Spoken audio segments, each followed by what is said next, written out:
Today we are talking about invisible ring settings, and this presentation is brought to you by www.qualityvintageengagement.rings.com. Now, invisible ring settings are very popular, especially for rings that contain lots of smaller gemstones. This type of setting holds multiple gemstones very close together. They're so close together that there's actually not even any metal coming between the stones. They're completely touching on all sides. This illusion creates a solid surface of diamond. There's no space between the stones, there's no metal, nothing except just a solid paved way of diamond, which is very beautiful. It also showcases the gemstones very well because there is nothing there to block the light. Many of the other settings, types of settings, have prongs or metal that's covering the either part of the diamond or it's up on the side of the diamond, but this type of setting does not have any type of metal or anything that's blocking the stone, and so it really allows a lot of light to bring out the brilliance of the stone. Now, because those prongs are not seen, you may be wondering at this point, well, how do they hold the gems in place?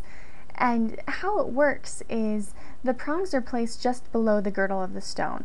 Now, if you don't know what the girdle is actually the widest part of the diamond. It's the part that kind of peeks out just around the edge, and that's the typical place where settings will hold the stone into place. But with the invisible ring settings, instead they create a small slit just below the girdle of the diamond, and those prongs sit just right within the slit of the diamond. And so the girdle actually covers the metal of the prongs, so you can't see the prongs at all. It's completely invisible, which is why they call it the invisible setting.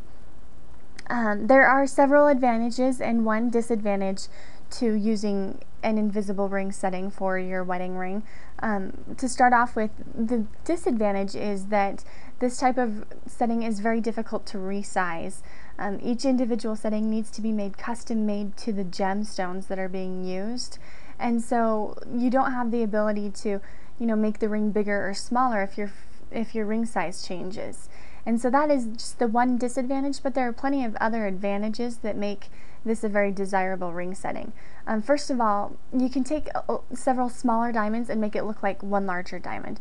For example, sometimes girls will choose 4 smaller square cut diamonds and place them very close together, and it gives the illusion of one larger square diamond, and it's really a fun look, and that's a lot cheaper than purchasing a larger stone. So if you're looking for the bigger, bolder look of the larger diamonds, you can use smaller diamonds to create that look, but still stay on a less of a budget. Another thing is that this type of setting gives the ring a good sparkle and a bling. Some girls really like that, the shine factor and the glitz that comes with the light as it reflects off the diamonds, and this setting is the great way to showcase those gems and allow that, because there is no metal blocking the gemstone at all.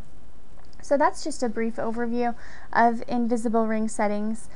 Because of the time constraints of this presentation, I don't have time to go into more details about the settings themselves or other types of ring settings, but we have all of that information on our website, and that website was www.qualityvintageengagement.rings.com.